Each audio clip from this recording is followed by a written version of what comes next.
Good morning everyone दोस्तों, आज है 1 अगस्त 2023 और हम लोग करेंगे द हिंदू न्यूज़पेपर के एनालिसिस। मेरा नाम है सितेंद्र चौधरी और आज फिर से हम लोग कुछ टॉपिक्स यहाँ पे करने वाले हैं। कौन कौन से टॉपिक रहेंगे देख लेते हैं एक बार। जीरो एफआईआर के बारे में बात करेंगे क्योंकि मणिपुर में जो वायलेंस हुआ है, कम्युनल वायलेंस, उसके बारे में एक आर्टिकल आया है जिसमें जीरो एफआईआर के बारे में बात कही गई है। इसी से मिलता जुलता एक और टॉपिक है सू मोटो कॉग्निजेंस, जो कि बहुत बार आपने पॉलिटी की टर्म में इस तरह के टर्म्स को सुना होगा, तो आज बताऊंगा आपको इसका मतलब क्या होता है। एज उसके साथ साथ हम लोग कुछ एग्जाम्पल्स भी देखने वाले हैं जहां पे सुप्रीम कोर्ट या हाई कोर्ट ने सू मोटो कॉग्निजेंस लिया हुआ है। तो ये दो टर्म हम लोग यहाँ पे देखने वाले हैं। उसके अलावा एक रैंसमवेयर के बारे में बात कही गई है, जिसको लेके अटैक हुए हैं कुछ अमेरिकन एजेंसीज के ऊपर। तो रैंसमवेयर क्या होता है, कैसे काम करता है, उसके बारे में थोड़ा सा बात करेंगे। हालांकि ये टॉपिक तो रिपीटेड सा है, लेकिन एग्जाम में कई बार इस तरह के क्वेश्चंस पूछे गए हैं, स्पेशली प्रीलिम्स के अंदर। उसके अलावा जो हाइब्रिड इलेक्ट्रिकल व्हीकल्स हैं वो क्या होते हैं। Different type of electrical vehicles क्या होते हैं, पहले तो हम लोग ये पढ़ेंगे आज के आर्टिकल में। उसके बाद हाइब्रिड इलेक्ट्रिकल व्हीकल का क्या सिग्निफिकेंस है और किस तरह से एक सोल्यूशन हो सकता है क्लाइमेट चेंज को लेकर, इसके बारे में बात करेंगे। उसके अलावा वीमेन लेबर फोर्स जो पार्टिसिपेशन है उसके बारे में डेफिनेटली बात करेंगे। किस तरह से इंडिया में over a period of time महिलाओं का जो एजुकेशन का लेवल है वो इंप्रूव हुआ है, लेकिन जो लेबर फोर्स पार्टिसिपेशन रेट है वो कम हुआ है। इसके बारे में बात करेंगे। चलिए जी, बढ़ते हैं पहले टॉपिक पे। लेकिन आगे बढ़ने से पहले आपको बताता चलूं कि हमारा जो करंट अफेयर का कोर्स होता है वो हर रोज सैटरडे को होता है, हर वीक में, जिसमें प्रीलिम्स और मेंस दोनों का करंट अफेयर कवर करवाया जाता है पूरे वीक का। जैसे कि आपको पता है कि 2 साल का करंट अफेयर यूपीएससी के लिए बहुत ही कंपलसरी हो गया है। तो अगर आप वो कवर करना चाहते हो इसको कवर कर सकते हो। यहाँ पे इस कोड को आप स्कैन कर लीजिए। इस कोड को स्कैन करके आप कोर्स को ज्वाइन कर सकते हो। SC1000 अगर आप ऐड करते हो कोड को तो ₹1000 का डिस्काउंट आपको मिल जाता है। उसके अलावा हमारे फाउंडेशन कोर्स को डेफिनेटली ज्वाइन कर सकते हैं। ये व्हाट्सएप नंबर आपको दिया हुआ है, आप इसे मैसेज करके पूरी इंफॉर्मेशन ले सकते हैं।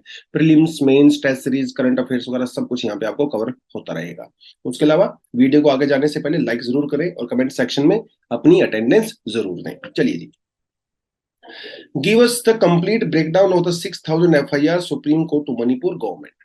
तो ये पहला जो आर्टिकल है जो कहता है, जहां पे उन्होंने सुप्रीम कोर्ट ने बेसिकली मणिपुर की गवर्नमेंट से ये पूछा है कि भाई आपके यहाँ पे जितनी भी एफआईआर हुई हैं अब तक, उन सभी की हमें जो है एक डिटेलिंग चाहिए। 6000 के लगभग एफआईआर वहां पे हो चुकी है। अलग अलग केसेस में है, murder, rape, arson, crime against women, burning of the villages, इस तरह की चीजें हुई हैं। जो एफआईआर के बारे में बात की गई है वो देखिए यहाँ पे लिखा हुआ जीरो एफआईआर। 4 मई को वहां पे कम्युनल वायलेंस शुरू हुए थे और पहली जो जीरो एफआईआर लिखी गई थी वो 18 मई को लिखी गई थी, यानी कि after the delay of 14 days पहली एफआईआर लिखी गई, वो भी जीरो एफआईआर। तो इसलिए जीरो एफआईआर न्यूज में है, क्या होता है जीरो एफआईआर, वो आपको मैं बताता चलूं। चलिए, पहले तो आपको ये पता होना चाहिए एफआईआर क्या होता है। एफआईआर का मतलब होता है फर्स्ट इंफॉर्मेशन रिपोर्ट। ठीक है, ये हमारे इंडियन पिनल कोड के अंदर डिफाइन नहीं की गई है कि होता क्या है। ना ही हमारे ये सीआरपीसी यानी कि क्रिमिनल प्रोसीजर, जो कोड ऑफ क्रिमिनल प्रोसीजर उसके अंदर डिफाइन किया गया है। पुलिस जो रेगुलेशन, जो रूल्स होते हैं, वहां पे एफआईआर को कहा जाता है फर्स्ट इंफॉर्मेशन रिपोर्ट, जो कि हमारे सेक्शन 154 ऑफ सीआरपीसी के अंदर कवर की जाती है। इसके 3 मेजर एलिमेंट होते हैं। The information must relate to the commission of the cognizable offense. It should be given in the writing or the orally to the head of the police station. It must be written down and signed by the informant, and its key points should be recorded in the daily diary. Daily diary का मतलब ये होता है कि जब investigation शुरू होती है तो जो इन्वेस्टिगेशन ऑफिसर होता है वो डेली उस केस के अंदर क्या इन्वेस्टिगेशन हो रही है, क्या उसके अंदर प्रोसीजर हो रहा है, क्या डेवलपमेंट हो रही है, वो उस डायरी के अंदर लिखा जाता है। तो जब किसी कोई कोई केस हो जाता है, किसी के खिलाफ कोई क्राइम करता है, तो वो आदमी जो है स्टेशन में जाता है। स्टेशन में जाके वो अपनी इंफॉर्मेशन देता है कि साहब मेरे साथ ऐसा ऐसा हुआ, ये फर्स्ट इंफॉर्मेशन है। उस फर्स्ट इंफॉर्मेशन को वहां पे लिखा जाता है। जो आदमी कंप्लेंट करने जाता है उससे सिग्नेचर भी उसके ऊपर होते हैं, और जो ऑफिसर उसको लिखता है उससे सिग्नेचर भी होते हैं। तो this is first information report. इसके बेसिस पे फिर आगे की पूरी कार्रवाई की जाती है, इन्वेस्टिगेशन वगैरह की जाती है। लेकिन जीरो एफआईआर क्या होता है, ये थोड़ा फर्क होता है। नॉर्मल एफआईआर कहाँ लिखी जाती है? स्टेशन के अंदर। नॉर्मल एफआईआर उसी स्टेशन में लिखी जाती है और उन्हीं लोगों के द्वारा की जा सकती है जो कि उस एरिया के अंदर पड़ते हैं। आपने बहुत बार फिल्मों वगैरह में देखा होगा और रियल में भी ऐसे बहुत सारे केस होते हैं।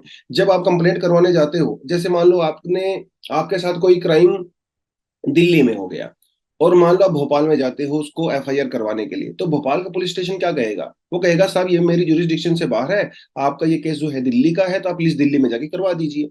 ऐसा बहुत बार इस तरह के केस होते हैं जब पुलिस वाले ये कह के एफआईआर दर्ज नहीं करते कि उनके स्टेशन के बाहर का है। उसकी वजह बहुत सारी हो सकती हैं, वो केस वगैरह कम करना चाहते हैं, बर्डन कम करना चाहते हैं, मैन पावर वैसे भी कम होती है, वो सारी चीजें। लेकिन जब 2012 में निर्भया केस हुआ था, निर्भया केस के बाद जो कमेटी बनाई गई थी, जस्टिस वर्मा कमेटी, इनकी रिकमेंडेशन में एक जीरो एफआईआर वाला कॉन्सेप्ट इंट्रोड्यूस किया गया था, जिसमें इन्होंने ये कहा गया कि अगर कोई क्राइम होता है, कोई ऑफेंस होता है, तो इससे कोई फर्क नहीं पड़ता कि भैया वो आपके पुलिस स्टेशन के जुरिस्डिक्शन में है या नहीं। अगर कोई आपके पास कंप्लेंट करने आया है तो तुरंत के तुरंत उसको एफआईआर दर्ज करो। लेकिन इसे कहा जाता है जीरो एफआईआर। मतलब दिल्ली में क्राइम होगा तो भोपाल में जाके भी आप एफआईआर करवा सकते हो। एफआईआर, ये जीरो एफआईआर क्यों होती है?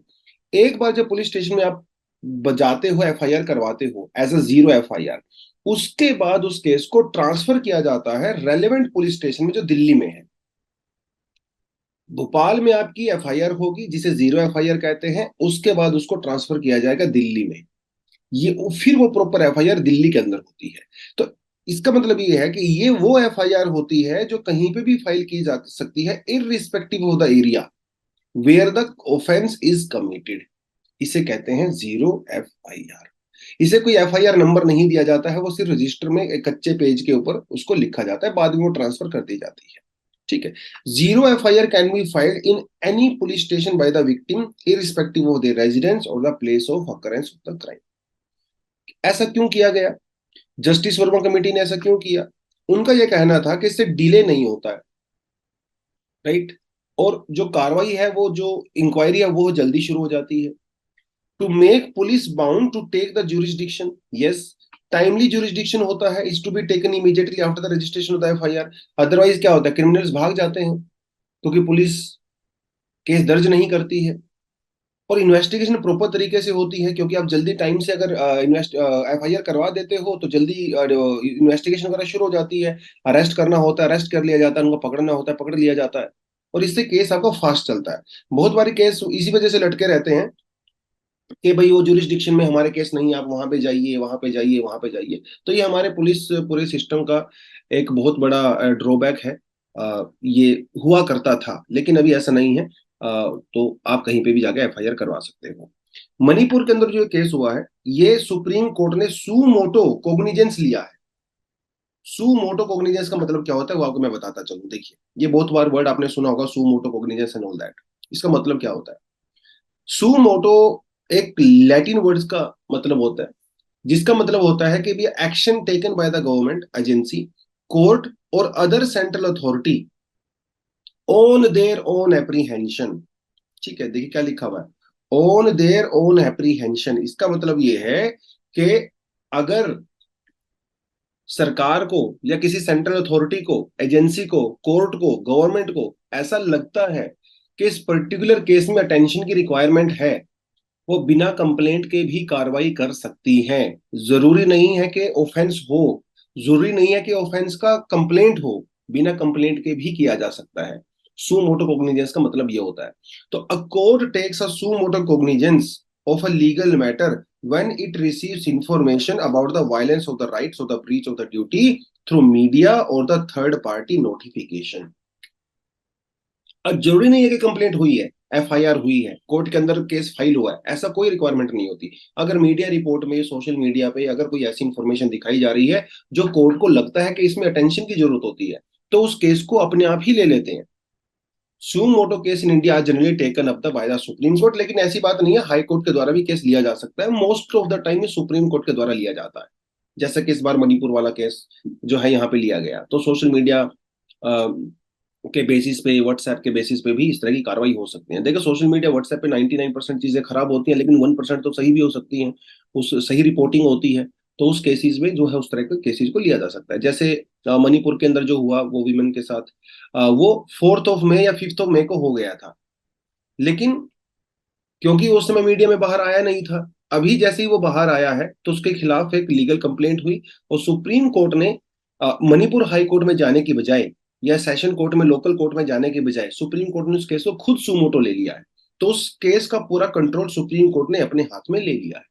सुमोटो केस हाई कोर्ट भी कर सकता है, सुप्रीम कोर्ट भी कर सकता है। ये आपको ध्यान रखना है, एग्जाम के परस्पेक्टिव से पूछेगा आपसे एग्जाम में वो, which of the following statements are true about the suo motu cognizance. It can be taken by the Supreme Court, no, it can be taken both by High Court and the Supreme Court. जैसे क्या क्या component होते हैं जिसके, contempt of court वाले case में Supreme Court उस matter को खुद अपने हाथ में ले सकता है। कंटेम्प्ट ऑफ कोर्ट का मतलब ये होता है कि disobedience towards the court order. ठीक है जी। अगर कोर्ट ने कोई रूल दिया है, कोई रेगुलेशन दिया है, कोई कंडक्ट, कोई कोई वर्डिक्ट सुनाया है, और अगर आप उसको फॉलो नहीं करते हो, कोई भी एजेंसी उसको फॉलो नहीं करती है, तो सू मोटो कॉग्निजेंस के तहत सुप्रीम कोर्ट को ले सकता है। पुराने बहुत सारे ऐसे केस होते हैं जिसके अंदर पहले एविडेंस नहीं था लेकिन अभी कुछ नया एविडेंस आया है, तो उस केस में भी उस केस को सुमोटो केस में लिया जा सकता है। ठीक है। Order pro for the new case, if any court is to the opinion that the some injustice is being done to an aggrieved person of the section of the board, the court can order pro at any level by the government authority, police department and the CBI etcetera etcetera.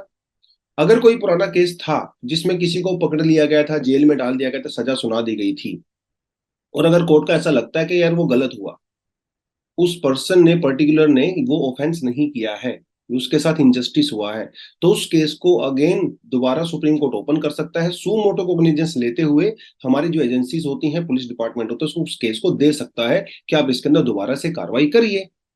तो ये कुछ इस तरह के instances हो सकते हैं। जैसे कुछ एग्जांपल आप यहाँ पे देख सकते हो, suo motu cognizance by the Supreme Court कौन कौन से लिए गए हैं। मणिपुर वाला केस तो आपने देख ही लिया, ये तो आप एग्जाम्पल दे ही सकते हो, एग्जाम में लेटेस्ट एग्जाम्पल है। मुरथल के अंदर जो उस टाइम राइट्स हुए थे, दिल्ली में राइट्स हुए थे, और हरियाणा में जब राइट्स हुए थे, तो मुरथल में there was rape committed by some people in Murthal, तो उस केस को सुमोटो कॉग्निजेंस लिया गया था। प्रशांत भूषण वाला केस जो कंटेम्प्ट ऑफ कोर्ट वाला केस था, उन्होंने कोर्ट के बारे में कुछ मीडिया में बोल दिया था, तो उनके उनके खिलाफ कंप्लेंट नहीं हुई थी कोर्ट में, कोर्ट ने खुद ही उनको जो है बुला लिया था कि भैया आप आइए, अपना स्टैंड दीजिए।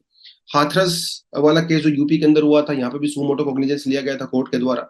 तो ये होता है सुमोटो का मतलब, और ये होता है जीरो एफआईआर का मतलब। सुमोटो मतलब कोर्ट अपने आप ही उस केस की सुनवाई करता है without any formal complaint by the people. ठीक है, चल। नेक्स्ट जो अपने न्यूज पास है वो है अकीरा रैंसमवेयर। ये क्या है अकीरा रैंसमवेयर? बेसिकली रैंसमवेयर का मतलब क्या होता है? रैंसमवेयर एक मलीशियस सॉफ्टवेयर होता है। देखिए इसमें वर्ड में लिखा हुआ मलीशियस, मतलब मलीशियस का होता है कि जिसकी अटेंशन अच्छी नहीं होती है। ये साइबर जो क्रिमिनल्स होते हैं उनके द्वारा यूज किया जाता है। इसके बहुत सारे तरीके से इसको अटैक किया जा सकता है। आपका जो कंप्यूटर वगैरह होते हैं उसकी ब्लॉक हो सकती है, आपका जो डेटा हो सकता है उसकी चोरी हो सकती है, आपकी हार्ड डिस्क जो है वो गायब हो सकती है, बहुत सारे चीज तरीके हो सकते हैं। एक बार जब आपके कंप्यूटर से सेंसिटिव डेटा चोरी कर लिया जाता है, उसके बाद भैया आपसे मांगी जाती है रैंसम। रैंसम मतलब समझ रहे हो, फिरौती, कि आपको आपका डेटा तभी मिलेगा जब आप इतने करोड़ रुपए हमारे अकाउंट में डलवाओगे। ये होता है रैंसमवेयर का मतलब।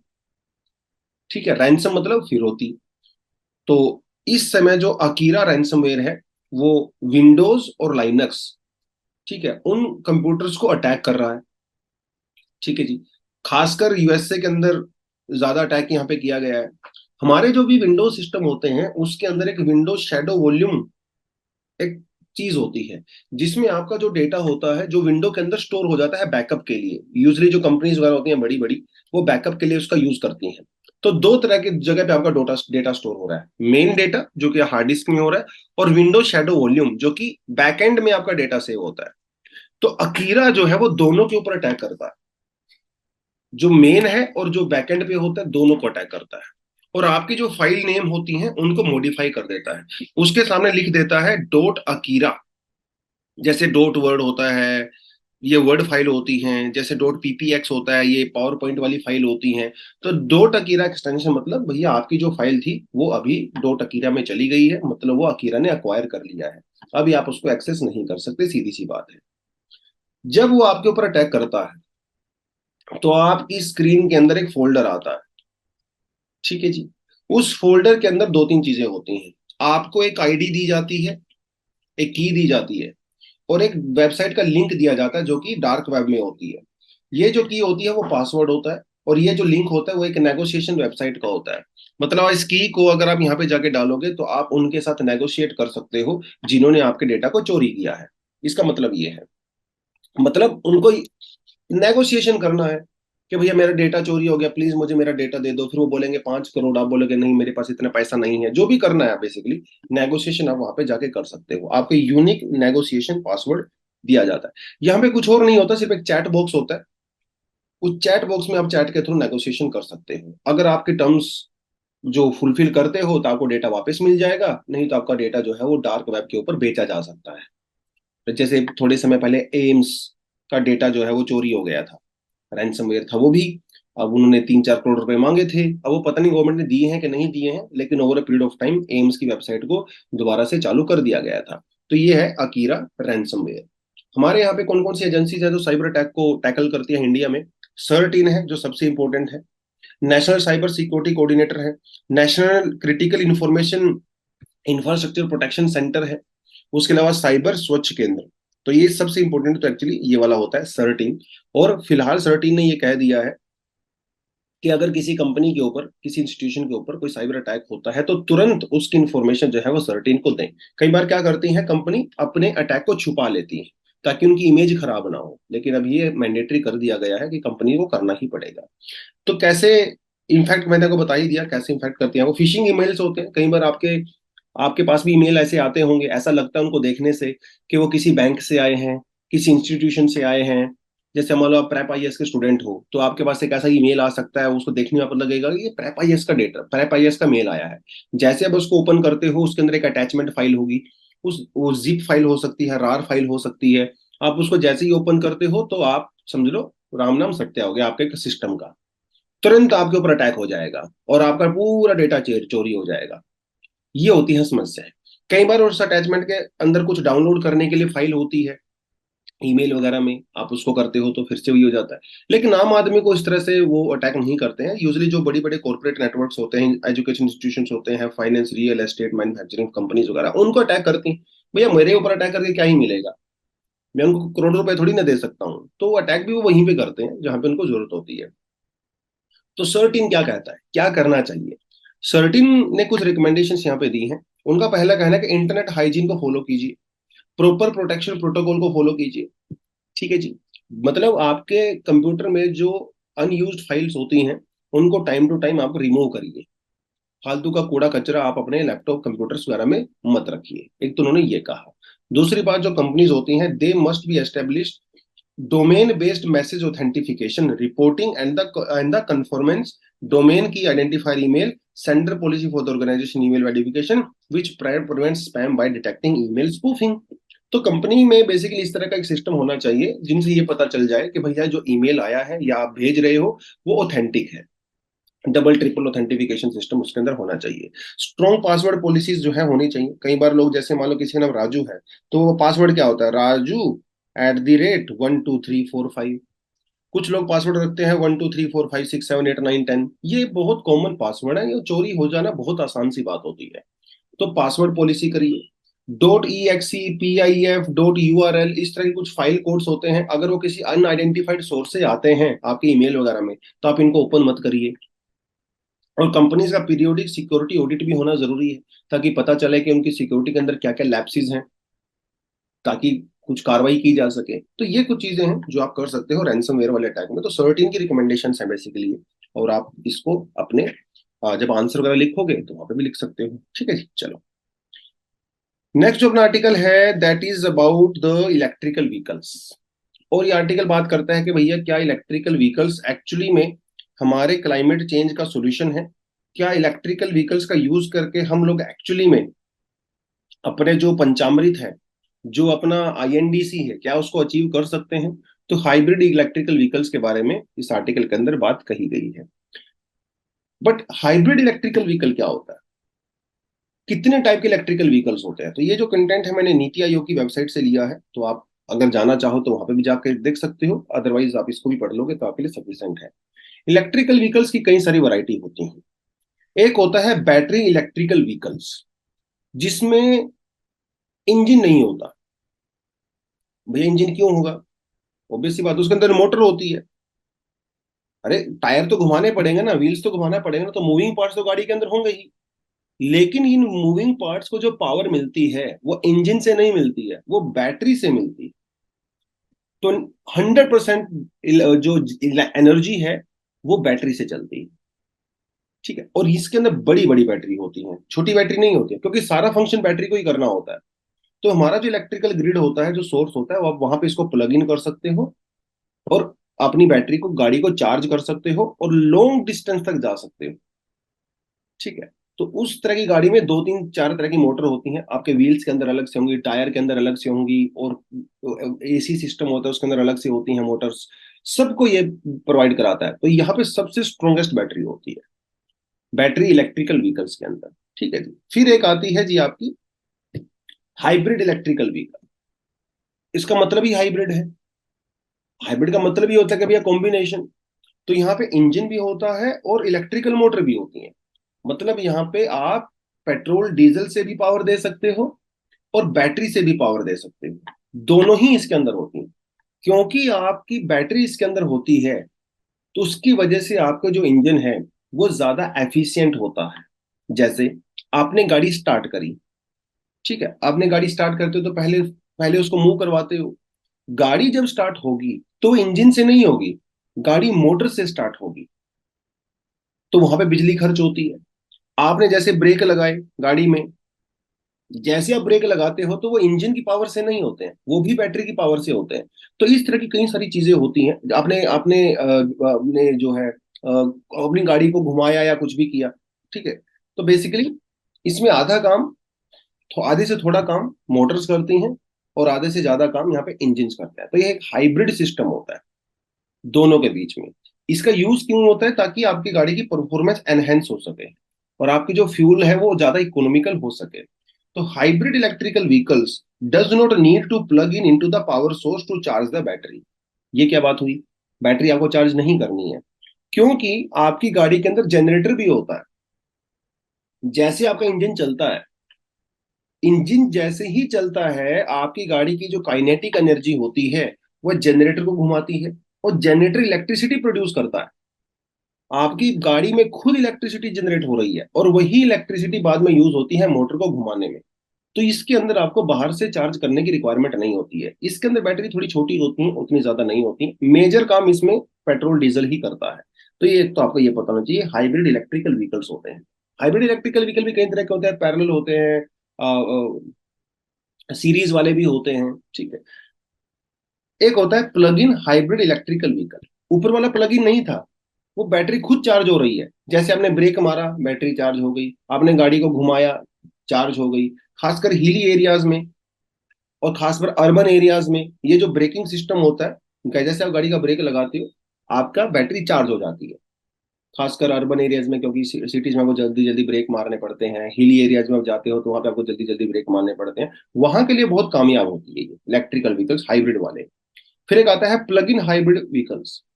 ये सीरीज वाली हाइब्रिड गाड़ियां होती हैं, जहां पे इंजन और मोटर दोनों होती हैं ऑफ कोर्स। ठीक है, लेकिन यहाँ पे आपकी बैटरी को रिचार्ज करना पड़ता है, क्योंकि यहाँ पे वो ब्रेकिंग वाला सिस्टम नहीं होता। ये फर्क होता है इसमें, सीरीज वाली में।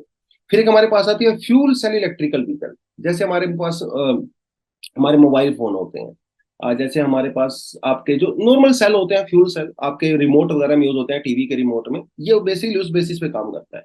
यहाँ पे पेट्रोल डीजल की कोई आपको रिक्वायरमेंट नहीं है। यहाँ पे आपको भैया हाइड्रोजन और ऑक्सीजन चलता है। हाइड्रोजन यहाँ पे फ्यूल होता है, ऑक्सीजन आपका कंबशन एलिमेंट होता है। यहाँ पे केमिकल रिएक्शन से बिजली पैदा होती है, आपकी गाड़ी को एनर्जी मिलती है। ठीक है जी। इसका बाई प्रोडक्ट क्या होता है? That is only water. तो ये बहुत ही ज्यादा क्लीन एनर्जी होती है। इसमें कोई कार्बन डाइऑक्साइड नहीं निकलती, कोई कार्बन मोनोऑक्साइड नहीं निकलता, कुछ नहीं होता है। सारा काम गाड़ी के अंदर जो एनर्जी प्रोड्यूस होती है केमिकल रिएक्शन से, हाइड्रोजन ऑक्सीजन वगैरह, उससे ही काम चल जाता है।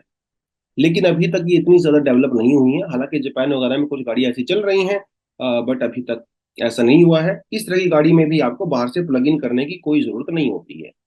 जब बैटरी खर्च हो जाती है, सारा केमिकल खत्म हो जाता है, बैटरी को रिप्लेस कर सकते हो। प्लग इन वगैरह का सिस्टम यहाँ पे नहीं होता है। ठीक है, तो ये आपके होती हैं चार तरह के इलेक्ट्रिकल व्हीकल्स। नीति आयोग से डेटा लिया हुआ है, तो जेन्युइन डेटा है।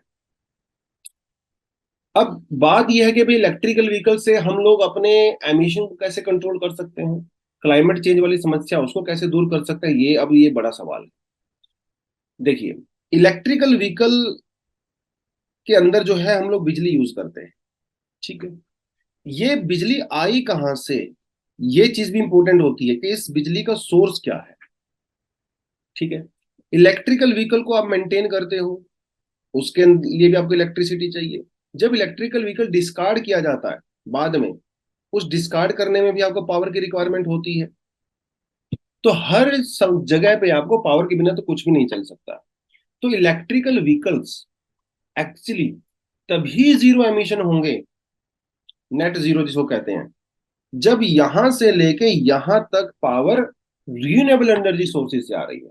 अब इलेक्ट्रिकल व्हीकल तो आपने ले लिया, ये सोच के कि अरे आप तो एनवायरमेंट के लिए बड़े कंसर्न हो, बिजली आप यूज कर रहे हो, वो बिजली भैया कोयले से आ रही है, कोल से आ रही है, तो क्या उसका कोई बेनिफिट थोड़े ना है। बेनिफिट तो तब होगा जब वो बिजली भी सोलर से आ रही होगी या विंड से आ रही होगी। तो जो एमिशन का पूरा लाइफ साइकिल होता है उसको कंसिडर करना चाहिए। बैटरी प्रोडक्शन से लेके, आपकी गाड़ी में बैटरी है, आयरन लिथियम आयरन बैटरी है, उस बैटरी की प्रोडक्शन करने में क्या कार्बन डाइऑक्साइड रिलीज हुई है? अगर हुई है तो इसका मतलब फिर आपका जो व्हीकल है वो क्लीन नहीं। क्लीन एनर्जी होनी चाहिए फ्रॉम वेल टू व्हील, शुरुआत से लेके आखिरी तक सब कुछ क्लीन एनर्जी से आना चाहिए। सोलर से आए या विंड से आए या जियोथर्मल से आए या फिर हाइड्रो से आए, जहां मर्जी से आए, वो मतलब होता है उसका। तो पूरे सिस्टम को जो है ग्रीन एनर्जी देना है, एक बीच वाले सिस्टम से काम नहीं चलेगा। तो in case of full EVs, the lower the emission from the power production, the lower the vehicles well two wheel and the life cycle emission, ये अचीव करने की रिक्वायरमेंट है। लेकिन इसे हम लोग अचीव नहीं कर पा रहे हैं, खासकर डेवलपिंग कंट्रीज में। क्यों? क्योंकि दिक्कतें बहुत सारी हैं। क्या दिक्कतें हैं?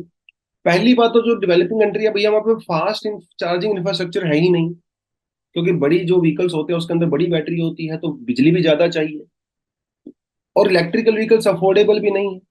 एक आम आदमी है, वो चाहता है कि उसके पास एक गाड़ी हो, अफोर्डेबल हो, 5 से 10 साल 15 साल उसको चलाए, और उसको टेंशन नहीं होनी चाहिए। आपको 100 किलोमीटर जाना है, 200 300 500 1000 किलोमीटर जाना है, आप चले जाइए। उसको ये नहीं सोचना पड़ेगा अरे यार रास्ते में मैं जाऊंगा, अगर मेरी बैटरी खत्म होगी तो क्या होगा। जैसे आपके मोबाइल की बैटरी डिस्चार्ज हो जाती है, आपके पास चार्जर नहीं होता, कितनी एंग्जाइटी हो जाती है आपको। अब आप सोच के देखिए, आपकी फैमिली जो है इलेक्ट्रिकल व्हीकल में जा रही है, 200 250 किलोमीटर चलने के बाद बैटरी खत्म हो गई, आसपास बैटरी चार्जर ही नहीं है, स्टेशन ही नहीं है, तो वो एंग्जाइटी नहीं होनी चाहिए आम आदमी को। पेट्रोल का आपको पता है कि हर 2 4 किलोमीटर के ऊपर आपको पेट्रोल पंप मिल जाता है।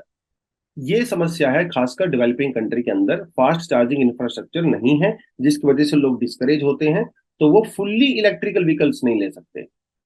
लोग कोशिश करते हैं हाइब्रिड ले, ताकि पेट्रोल से भी काम चल सके, बिजली से भी काम चल सके। तो हाइब्रिड वाले ज्यादा प्रैक्टिकल हैं, और इलेक्ट्रिकल व्हीकल की कॉस्ट भी थोड़ी ज्यादा होती है। वो आपको 5 लाख का मिलेगा, वो आपको 6 लाख का 6.5 लाख का मिलता है। आम आदमी के पास इतनी इनकम ही नहीं है। और ग्रिड जहां से बिजली आ रही है उसके ऊपर भी तो प्रॉपर रिलायबल नहीं हो ना। डेवलपिंग कंट्री में जो इलेक्ट्रिक ग्रिड होते हैं वो फेल हो जाते हैं। बहुत बार केस सुनने को मिलता है, 2 दिन तक बिजली ही नहीं आई। अरे बिजली नहीं आएगी, ग्रिड फेल हो गया तो आप कैसे गाड़ी को चार्ज करोगे?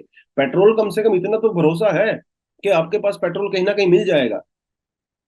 तो डेवलपिंग कंट्री में इस वजह से फुल्ली इलेक्ट्रिक व्हीकल्स उतने कामयाब नहीं हो रहे हैं जितने डेवलप्ड कंट्री में हो रहे हैं। रिलायबल ग्रिड होता है वहां पे बिल्कुल, आपको हर 10 20 20 किलोमीटर पे जो है चार्जिंग पोर्ट्स मिल जाते हैं।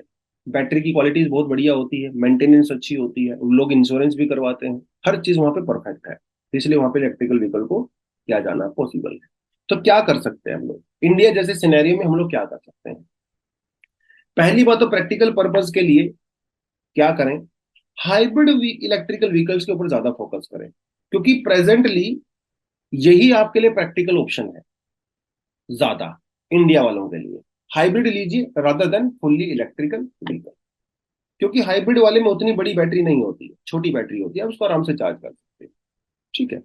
अर्बन एरियाज में स्पेशली, क्योंकि आप जल्दी जल्दी ब्रेकिंग करते हो, तो आपकी गाड़ी खराब भी नहीं होती है, और आपकी गाड़ी को चार्जिंग भी लगातार मिलती रहती है। तो इन्होंने बेसिकली ये कहा है कि इंडिया जैसे सिनेरियो में electrical vehicles are actually more practical rather than fully electrical vehicles. हाँ, एक समय आएगा 10-15 साल के बाद, जब सब सिस्टम परफेक्ट हो जाएगा, तब आप आराम से इलेक्ट्रिकल जो फुल्ली व्हीकल्स हैं उसके ऊपर शिफ्ट कर लीजिए। तब तक हाइब्रिड से काम चलाइए। इन्होंने ये सोल्यूशन बेसिकली यहाँ पे निकाला। चलिए जी, नेक्स्ट जो आर्टिकल है एडिटोरियल है अपना, वो कहता है वीमेन लेबर फोर्स पार्टिसिपेशन के बारे में बात करता है। ठीक है जी, आप यहाँ पे इसको देखिए क्या कहता है। यहाँ पे ईयर दिया हुआ है एक्स एक्सिस पे, और वाई एक्सिस पे परसेंटेज दिया हुआ है। ठीक है, देखिए रेड वाली लाइन क्या कहती है, enrolment rate in the class 10th। 1990s के बाद किस तरह से इंडिया में जो 10th क्लास के अंदर एनरोलमेंट होता है वीमेन का, वो इंक्रीज हुआ है। It was around 24-25% in 1990। Right now this is 87%। यानी कि 10वीं क्लास में 87% वीमेन जो है वहां पे एडमिशन्स ले रही हैं। तो बड़ी अच्छी बात है ना, ज्यादा वीमेन को एजुकेशन मिल रही है। जबकि वहीं पे ब्लू वाले ग्राफ को देखिए, labour force participation, women labour force participation, भैया ये या तो कांस्टेंट है और यहाँ पे जाके डिक्लाइन भी हो गया। मतलब जो हमारी एम्प्लॉयमेंट है उसमें वीमेन कम काम कर रही हैं, जबकि एजुकेशन लेवल बढ़ रहा है। महिलाएं अभी ज्यादा एजुकेटेड हैं, लेकिन लेबर फोर्स के अंदर पार्टिसिपेशन नहीं बढ़ रहा है। ये एक बड़ी अजीब सी चीज हमारे यहाँ पे नजर आ रही है। अगर आप दूसरे कंट्री से कंपेयर करो, हमारे पड़ोसियों से या ब्रिक्स कंट्री से कंपेयर करो, आप यहाँ पे देखोगे, देखिए इंडिया में 700 मिलियन वीमेन है भाई, पॉपुलेशन वाइज। चाइना में भी उतनी है। लेकिन अब लेबर फोर्स पार्टिसिपेशन देखिए, चाइना में 60% से ज्यादा वीमेन लेबर फोर्स के अंदर काम करती हैं। इंडिया में ये परसेंटेज 25% से भी कम है, हार्डली 21-23 के आसपास है। तो जीडीपी तो बढ़ेगा ना, जितने ज्यादा लोग प्रोडक्टिव इकोनॉमिकल एक्टिविटी करेंगे उतना जीडीपी बढ़ेगा। तो चाइना का जीडीपी अपने आप ही ज्यादा होने वाला है। हमारे यहाँ पे 50% पॉपुलेशन तो काम ही नहीं कर रही है, प्रोडक्टिव काम नहीं कर रही है, मतलब इकोनॉमिकल आउटपुट वाला। आप पाकिस्तान को देखिए, पाकिस्तान हमारे level, Nepal, Sri Lanka, Bangladesh, south Africa, Bhutan, Brazil, सब हमसे बहुत आगे है भाई। तो खाली विमेन को एजुकेशन देना इस बात की गारंटी नहीं है कि उनको आप काम भी करने दोगे। बहुत सारी लड़कियां ऐसी हैं जो 10वीं क्लास करके, 12वीं क्लास करके, ग्रेजुएशन करके, मास्टर्स करके घर पे ही बैठी हैं, काम करना बाहर अलाउड नहीं है उनको। ये हमारे यहाँ पे जो है बहुत बड़ी समस्या है। तो तमिलनाडु के अंदर एक बहुत जबरदस्त डेवलपमेंट हुआ। वहां पे एक स्कीम चलाई गई, स्कीम टाइप का ही है, ठीक है, कलाइंगर मलिंगर उर्विंगल थोगई एंड थीतम। इसमें क्या किया उन्होंने, जो हाउस वाइफ्स हैं उनको 1,000 रुपए पर महीना दिया जाएगा। ठीक है, क्यों दिया जाएगा, क्योंकि वो घर पे काम करती हैं। हालांकि वो काम अनपेड होता है। हमारी जो माताएं होती हैं, बहनें होती हैं, हमारी जो आंटीज होती हैं, जो हाउस वाइफ्स हैं, उनको सैलरी थोड़ी मिलती है घर का काम करने के लिए, लेकिन उनकी पूरी जिंदगी घर का काम करने में चली जाती है। कपड़े धोना, बर्तन मांजना, सफाई करना, कुकिंग करना, बच्चों की टेक केयर करना, ग्रोसरी शॉपिंग करना, है ना, बड़े जो बुजुर्ग होते हैं, सास ससुर, उनकी सेवा करना, सारी जिंदगी उसी में चली जाती है। और वो भी अनपेड वर्क। ठीक है, आप हर चीज को पैसे से नहीं तोल के देख सकते, लेकिन एक इकोनॉमिक एक्टिविटी होती है जो बहुत जरूरी होती है, उसके अंदर डेफिनेटली पार्टिसिपेट करना चाहिए। एक मास्टर्स ग्रेजुएट पीएचडी लड़की वीमन है, अगर वो घर पे बैठ के काम कर रही है ये सब, और वो काम करना चाहती है, देखिए जो नहीं करना चाहती उसकी बात अलग है। ऐसा भी नहीं कि सारी वीमेन काम ही करना चाहती हैं बाहर, ऐसा भी सही नहीं है, लेकिन जो करना चाहती हैं और वो नहीं कर पा रही हैं because of the societal burdens and the patriarchal mindset, वो गलत है। क्योंकि महिलाएं ये काम करती है ना घर वाला, तभी हस्बैंड फ्री हो पाते हैं बाहर काम करने के लिए। तो हस्बैंड बाहर जाके काम कर रहा है, इसका मतलब ये नहीं है कि महिलाओं को कंट्रीब्यूशन नहीं है। भैया अगर महिला ये काम नहीं करती तो फिर आप बाहर जाके कैसे काम कर सकते थे, नहीं कर सकते ना। मद्राई हाई कोर्ट ने भी इस बात को माना है कि वीमेन का जो अनपेड वर्क है उसको रिकॉग्नाइज करना चाहिए। Home makers are entitled to an equal share of the household property purchased by the husband. Husband ये नहीं कह सकता कि मैंने बाहर जाके नौकरी की, मैंने पैसा कमाया, ये प्रॉपर्टी तो मेरे नाम पे है, मेरी ही रहेगी। नहीं भाई, तुमने बाहर जाके पैसा तब कमाया जब आपकी धर्म पत्नी ने घर को संभाला। उसने भी उतना ही कंट्रीब्यूशन है जितना आपका कंट्रीब्यूशन है, इसलिए आधा प्रॉपर्टी उसका आधा आपका। ये बात जो है हाई कोर्ट ने, और ये सब मानते हैं। कैसा होता है, ऑफकोर्स हमने अपनी माओ को देखा है, अगर हमारी माएं घर नहीं संभालती तो हमारे पिताजी फादर्स जो है कभी भी बाहर जाके काम नहीं कर सकते थे। अब यहाँ पे इन्होंने कहा है कि भैया कितना टाइम आप डिवोट करते हो। सर्वे जो किया गया उसमें ये देखा गया कि जो मैरिड वुमेन है, ऑन एन एवरेज 7 या 8 घंटा वो डेली हाउस वर्क के अंदर जो है उनका टाइम चला जाता है। जबकि जो मेल होते हैं वो सिर्फ 2 से 3 घंटे ही हाउस होल्ड वर्क करते हैं, महिलाएं 7 से 8 घंटे। और ये वो महिलाएं नहीं है जो हाउस वाइफ्स हैं, रिगार्डलेस ऑफ देयर एम्प्लॉयमेंट, आप हाउस वाइफ हो या नहीं हो, इतना टाइम तो आप दे ही रहे हो भैया। और ये हर कास्ट ग्रुप में जो है वो सेम है, ऐसा नहीं है कि हायर कास्ट में ज्यादा है लोअर कास्ट में कम है, नहीं नहीं, हर जगह पे आपको ये देखने को मिलेगा। लेबर फोर्स पार्टिसिपेशन इंडिया में पिछले 20 साल में कम हुआ है महिलाओं का, 30% से 24% आ गया है पिछले 20 साल में। जबकि जो 10वीं क्लास का एनरोलमेंट है वो 46 से 87% जाया चला गया है। चाइना में 61% है लेबर फोर्स पार्टिसिपेशन वीमेन वाला। तो भाई सोच के देखे, कंट्रीब्यूशन भी ज्यादा ही होगा ना वहां पे। तो women who are not in the labour force, मतलब जो हाउस वाइफ्स हैं, सबसे ज्यादा टाइम स्पेंड करती हैं अनपेड डोमेस्टिक केयर वर्क में, 7.5 घंटे एवरी डे। जो एम्प्लॉयड वीमेन होती है, जो थोड़ा काम करती हैं बाहर जाके, वो 5.6 आवर्स देती हैं, लेकिन ये भी बहुत ज्यादा है 5.6 आवर्स। जो अनएम्प्लॉयड मैन है, जो बेरोजगार मर्द है, वो 3.5 घंटे देते हैं। जबकि जो हाउस वाइफ्स हैं वो 8 घंटे देती हैं काम में। Employed man spend 2.7 hours a day on such course. ठीक है, तो बात यह है कि जो बेरोजगार है या रोजगार जो मेल होते हैं, दोनों ही कम समय देते हैं हाउस होल्ड में। जबकि जो विडो हैं, जो डिवोर्स्ड हैं, सेपरेट हैं, चाहे मेल हो या फीमेल हो, दोनों ही थोड़ा सा ज्यादा समय देते हैं घर के काम में। तो ये कुछ चीजें इन्होंने डेटा यहाँ पे बताया गया है। एक दो डेटा को आप इसमें अगर याद कर सकते हो तो डेफिनेटली अपने कंटेंट के अंदर आप ऐड कर सकते हो। जैसे चाइना वाला जो एंगल है वो आप याद कर सकते हो, ये 7 से 8 घंटे वाला पहला पॉइंट आप याद कर सकते हो, लेबर फोर्स पार्टिसिपेशन आप वाला याद कर सकते हो, ये 10th स्टैंडर्ड का जो परसेंटेज इंक्रीज हुआ, ये सब तो कम से कम याद कर सकते हो। ये वाला तो नीचे वाला जो 2-3 डेटा है इसको आप छोड़ भी दीजिए, चलेगा। क्योंकि डेटा अगर आपने अपने आंसर के अंदर लिखते हो तो आपका जो आर्गुमेंट है उसके अंदर वेटेज आता है, ग्रेविटी बढ़ती है उसकी, और आपको नंबर बेटर मिलते हैं। तो डेटा थोड़ा बहुत याद करना जरूरी है, तो ये आप थोड़ा लिख सकते हो, 2-3 बार पढ़ोगे तो अपने आप ही याद हो जाएगा, कोई स्पेशल बैठ कर रट्टा मारने की आपको कोई रिक्वायरमेंट नहीं है। चलिए जी, तो ये कुछ आर्टिकल्स है जो आज हम लोगों ने डिस्कशन किए, उसके अलावा कुछ एडिशनल आर्टिकल हैं जो आप डिस्कशन कर सकते हो। ये वाला देखिए, लैंड कनेक्टिविटी के बारे में है श्रीलंका के साथ, हो सकता है इसको हम लोग कल करें। उसके अलावा ये साइंस में अगर आपको इंटरेस्ट है तो एक Oppenheimer nuclear physics black hole, उसको लेकर आर्टिकल दिया गया है। लेकिन उसके लिए आपके साइंस के बेसिक्स कवर होने चाहिए, अगर बेसिक्स कवर नहीं है तो फिर ये आर्टिकल आपके लिए बहुत भारी भरकम हो सकता है, समझ में भी नहीं आएगा। उसके अलावा एल नीनो के बारे में हम लोग बहुत डिस्कशन कर चुके हैं पहले, और इनका ये कहना है कि भैया मानसून का जो सेकंड हाफ है, यानी कि अगस्त और सितंबर, यहाँ पे रेनफॉल कम होगा, डेफिशिएंट होगा, क्योंकि एल नीनो का असर अभी दिखेगा। अभी तक असर नहीं दिखा था लेकिन अब नजर आएगा। तो इनका कहना है, आईएमडी का कहना है, हो सकता है इसके बारे में हम लोग कल डिस्कशन करें। तो बच्चों आज के लिए इतना ही था, thank you very much, all the best, जय हिंद। वीडियो को लाइक करें और नीचे कमेंट सेक्शन में कुछ ना कुछ कमेंट भी जरूर करें। चलिए।